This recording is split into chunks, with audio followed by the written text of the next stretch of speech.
Sí, la verdad es que esto es una cosa un poco rara y ni siquiera sé cómo empezar con el SIP como de costumbre, pero como una está atada a sus convenciones, pensé que debía hacerlo. La verdad, hago este vídeo porque estoy escribiendo, como ya dije en algunas ocasiones, un par de historias, de novelas. Una es un proyecto algo más largo, una historia de fantasía sobre personajes perdidos que se buscan a sí mismos, la construcción de la identidad y la idea de familia. La otra, de la que voy a hablar ahora, se llama, provisionalmente, El hijo del desaparecido y es un retelling de uno de mis mitos griegos favoritos, la Odisea. Curiosamente, toca temas parecidos, un chico que se busca a sí mismo en la figura de un padre ausente, una mujer que espera melancólicamente en casa y un padre y marido desesperado por volver. Los mitos griegos siempre me han gustado desde niña, quizás porque no eran simples historias, sino que conectaban entre sí como si se trataran de una saga. Quizás por el carisma de los dioses y de varios de sus personajes, no lo sé, pero de entre ellos, los mitos homéricos, es decir, la Ilíada y la Odisea, y también la Eneida, debo decir, siempre me resultaron especialmente fascinantes. Los héroes homéricos, de alguna manera, me parecían más humanos que los de los otros mitos. Quizás porque eran muy imperfectos. No en el sentido de hacer cosas reprobables desde nuestra moral actual, que eso lo hacían todos los dioses y héroes griegos, sino por lo mucho que tropezaban, dudaban y se perdían, por lo palpables que son sus tragedias. O quizás es porque sus historias me resultaban más cercanas, movidas por sentimientos que yo podía entender, como el dolor de la traición, el anhelo por defender la propia tierra, las ganas de volver al hogar o el dolor de una pérdida temprana. Sobre todo la de Ulises, Odiseo, en su voluntad constante de volver a su casa, siempre me pareció muy interesante. También siempre me atrajo la idea de cambiar el punto de vista. Ya en la obra original, en la Odisea, en el poema de Homero, en los primeros cantos nos hablan de la familia de Odiseo, pero pensé que esto daba para más. ¿Qué sentía Penélope y el viejo Laertes y Telémaco, ese niño sin padre? Pensé que, ya que conocemos al dedillo la historia de Odiseo dando tumbos por el mar Mediterráneo, podría ser interesante contar la historia de aquellos que dejó atrás esperando por él. Y es así como nació esta idea. Voy a leerles la primera parte a ver cómo se me da esto de las lecturas, porque realmente quiero compartir este proyecto con ustedes. No editaré el audio, será tal cual, y a ver cómo sale el experimento. Es un proyecto que estoy disfrutando mucho por toda la investigación que debo hacer, lo muchísimo que aprendo con ella, y por cómo es divertido dotar a estos personajes mitológicos tan glorificados de humanidad para hacerlos míos y hacer mía su historia también. Espero que lo disfruten y que me digan en la caja de comentarios qué les pareció y si querrían repetir esta idea más veces con esta u otras historias que vaya escribiendo. De fondo, esta vez estará un speed paint del que será el personaje principal de la historia y mi narrador, el príncipe Telémaco de Ítaca.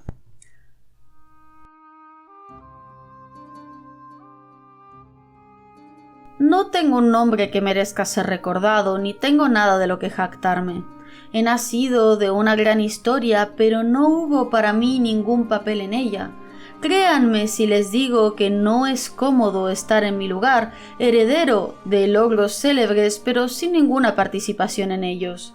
No hay nada peor que ser el hijo de un héroe.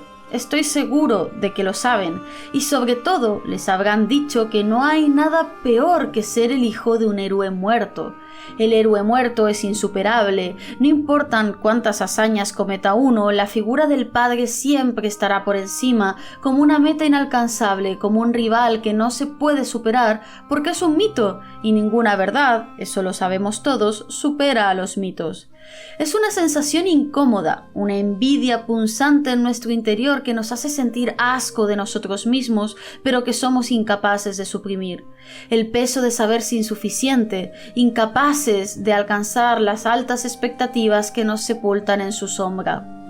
Pero yo les puedo decir que hay algo aún peor que ser el hijo de un héroe, y aún peor que ser el hijo de un héroe muerto.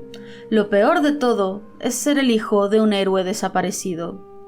Tener noticias inciertas y volátiles esperanzas, con los ojos clavados en el horizonte desde el puerto, ver la incertidumbre resignada en el rostro de tu madre, que se teje y desteje, y no ser capaz de levantar nada sobre el dolor de su ausencia.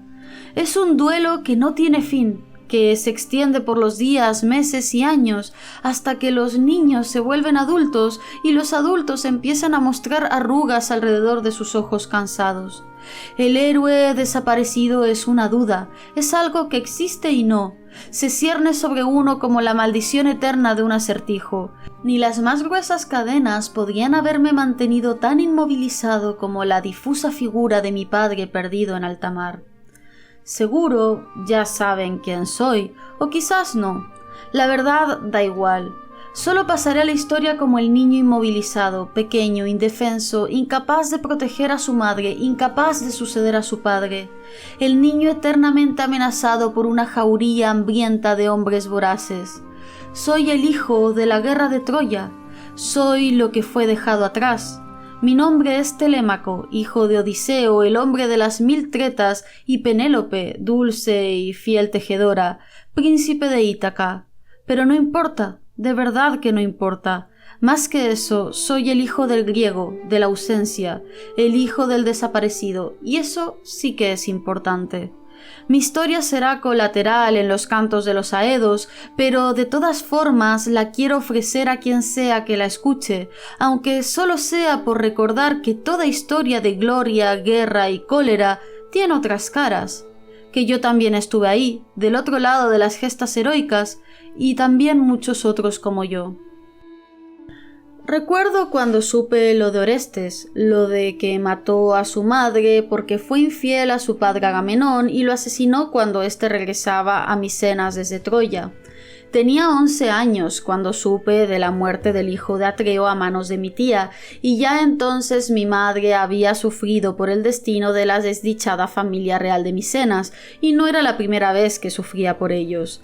Yo era muy pequeño para recordarlo, pero era por todos sabido cómo mi prima Ifigenia había sido sacrificada a la diosa Artemisa en Áulide por decisión de su propio padre.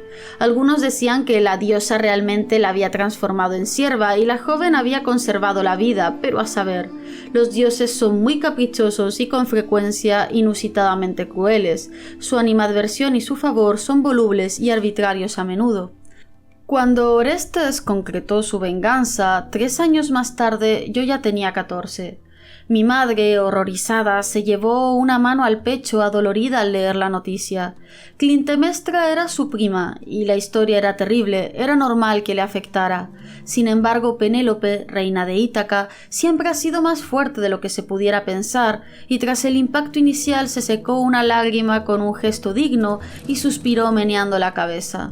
Mi familia siempre fue un desastre, lo mismo que el linaje de los Átridas, y después de lo ocurrido en Áulide, era previsible que las cosas iban a terminar mal.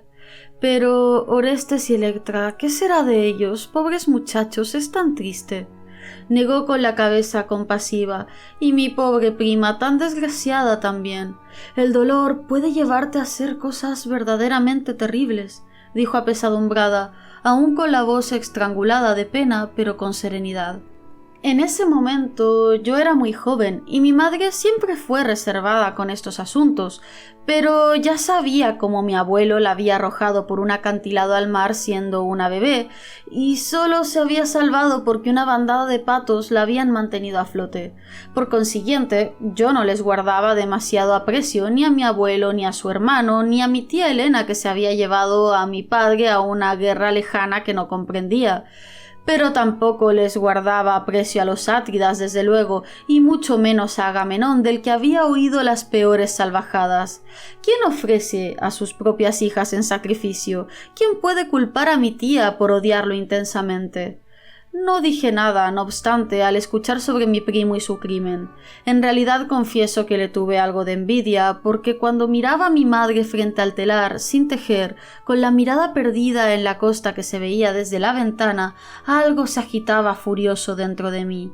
Quizás hubiera preferido un padre muerto y una madre capaz de pasar página. No sentirla siempre distante, con la mirada perdida en la lejanía y sus pensamientos en otro lugar, siempre en espera. Si ella hubiera actuado como su prima, yo no podría haberle reprochado nada, y jamás la hubiese matado, me lo dictara el oráculo que me lo dictara, aunque bajase el mismo Apolo a ordenármelo. También, claro, estaba el detalle de que yo no recordaba el rostro de mi padre siquiera y en cambio adoraba a mi madre, y que había sido criado con un cariño que probablemente no abundaba en el palacio de Micenas. Sabía que mi envidia era injusta y esto solo hizo que me odiara más a mí mismo. Por su parte, seguramente mi primo me envidiaba a mí, o quizás no recordaba mi existencia. A fin de cuentas, Ítaca era solo una isla pobre y yo solo era un príncipe pobre también, como su reino, alejado de los dramas familiares que se entretejían en el continente. Mi madre debió notar mi incomodidad porque tocó mi mano suavemente, con cariño, y me dedicó una mirada de ternura que, como siempre, logró apaciguarme. Menos mal que nosotros vivimos en un lugar tranquilo, ¿verdad? Tu padre, cuando me trajo, me dijo que lo perdonara por llevarme a una isla árida donde solo había rocas y cabras, pero yo estaba encantada con la costa blanca llena de olivos, me contó entonces. A veces hacía eso, darme pequeños relatos sobre Odiseo y el brevísimo tiempo que pudieron compartir juntos como marido y mujer. Servía para distraernos a los dos, o quizás lo hacía para compensar la ausencia que tenía de él. Tenía una sonrisa insinuada en sus labios y se veía hermosa. Mi madre siempre era hermosa. Ítaca es bella. Eso creía entonces. Tu padre la amaba y yo la amo también, porque comparado a otros lugares, qué buena vida pudimos tener aquí, ¿no? A veces pienso en mis primas y primos y me pregunto de qué vale todo el oro de Micenas o el poder de Esparta al lado de poder ver crecer a tus hijos en paz y pasar el tiempo a su lado. Había cierta amargura oculta en la dulzura de sus palabras, así que me incliné hacia ella para abrazarla. Hacía poco la había superado en altura, pero no por demasiado, y ella me rodeó con sus brazos de madre agradecida, escondiendo su rostro en mi hombro, para luego besar mi frente. Mi abuelo Laertes, que estaba sentado al otro lado de la habitación, rió resoplando con su boca desdentada. Las mujeres no entienden de estas cosas, muchacho. Los hombres necesitamos buscar la gloria, somos así. Yo tampoco lo entendía, pero no se lo dije, más que nada porque sabía que el viejo Laertes lamentaba tanto la falta de su hijo como su nuera la de su marido.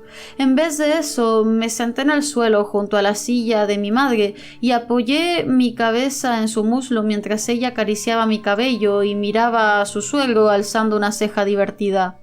«Abuelo, cuéntame de nuevo aquella historia sobre Jasón», le pedí entonces, «aquella en que atravesaron las rocas chocantes, las Symplegades». El viejo volvió a sonreír y comenzó a hablar de sus días de gloria pasados, como uno de los argonautas que acompañaron a Jasón a Cólquida, mientras yo oía la historia que había oído 1000 veces ya, y seguía masticando en mi interior esa desagradable envidia que no debería sentir hacia mi primo, hacia los hijos de todos los héroes aqueos que tenían una respuesta clara en realidad, ya fuera con sus padres de regreso o inequívocamente en el fondo del mar, o en la costa de Troya junto a lo que quedara de la malograda ciudad de Ilión.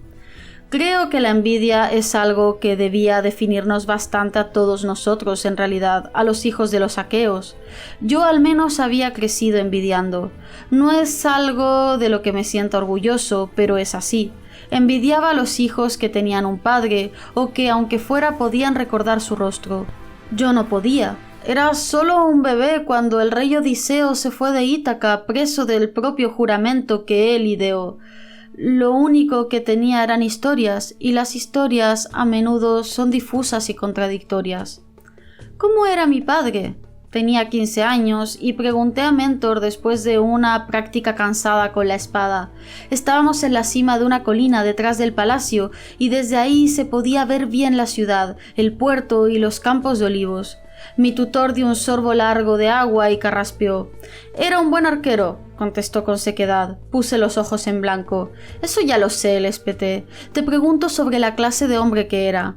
Mentor, al contrario que mi madre, no solía hablar de él. Se quedó un rato en silencio y luego se dejó caer a la sombra de un pino, invitándome con un gesto de su mano a sentarme a su lado. Era mejor con las palabras que yo. Comenzó a hablar con una media sonrisa. Sonreí divertido también, porque eso no parecía muy difícil. Podía convencer a cualquiera de cualquier cosa, a veces para mal, rememoró haciendo una mueca, pero la mayoría para bien. Era muy inteligente, eso es lo que pasaba, tanto que su mente no se podía quedar tranquila y siempre tenía que maquinar algo con ella. Cuando teníamos tu edad, normalmente era para hacer trastadas. La idea de mi padre como un adolescente travieso o un niño revoltoso por alguna razón me provocaba ternura, quizás por el tono nostálgico con que hablaba mi tutor. Yo, por mi parte, era muy tranquilo y obediente, bastante solitario, y la idea de no parecerme a Odiseo me provocaba tanta ansiedad como alivio. Esa era la pregunta que siempre rondaba mi mente, pero que nunca formulaba. ¿Cuánto me parecía a mi padre? Intuía que no demasiado, porque el parecido que guardaba con mi madre era evidente, tanto en mi aspecto físico como en mi carácter. Tu padre, continuó Mentor meditabundo, tenía esa rara cualidad que tienen algunos hombres de que, aunque no alcen la voz, todos los escuchan. Cuando lo acompañé a Esparta en aquello de los pretendientes de Helena, me sentía minúsculo. Estaba todo lleno de reyes de poderosos reinos, algunos eran nietos o incluso hijos de dioses, y el propio Tindario y su prole eran impresionantes. Pero cuando tu padre hablaba, todos callaban, Telémaco. Desde el gigantesco Áyax hasta el rico Menelao, pasando por el apuesto Diomedes, todos guardaban silencio. Tenía esa clase de poder, carraspeó un poco. Creo que te pareces algo a él. Mentira, contesté con sequedad, enfadado de pronto. No soportaba que Mentor me mintiera, no con algo así que solo agitaba la ansiedad de mi anterior. No, sí que te pareces. No es lo evidente, pero aquí, señaló mi mentón, la forma de tu cara es la misma y el color de los ojos es igual. También creo que tienen la misma mente aguda, solo que él la mostraba en sus palabras y tú en tus silencios. Eres más sensible, Telémaco, y por eso eres más callado y pocas personas se dan cuenta, pero yo sí, y tu madre también. Ser sensible solo es bueno para los aedos y rapsodas, respondí menos enfadado, como si mi ira vacilara, no para los reyes. Mentor me revolvió el pelo con cariño. Ay, Telémaco, como si fuera fácil decidir qué es lo que hace buen rey a un rey. Se puso en pie y se sacudió el polvo de la túnica. Yo lo imité y miré el mar a lo lejos. Había algunos barcos negros con sus velas blancas en el puerto y reprimí en mi interior la duda que siempre asomaba de si, tal vez, en alguno de ellos habría noticias sobre mi padre. Mentor los miró conmigo y enarcó las cejas con tristeza. Vamos, me dijo tendiéndome la espada, ya descansamos lo suficiente y tienes que mejorar tu juego de pies. Y por aquí lo dejamos hoy. Espero que les haya gustado. Cualquier cosa que quieran decirme, estoy abierta a sus sugerencias y consejos. También les recuerdo que todo esto es gracias a mis Patreons que salen en la pantalla y que si ustedes también quieren pueden convertirse en mecenas de Marina Golondrina, pudiendo disfrutar de muchas recompensas como acceder antes que nadie a mis proyectos, a contenido exclusivo o recibir merchan en su casa por correo. Con esto dicho ya, me despido por hoy y nos vemos muy pronto en los siguientes vídeos.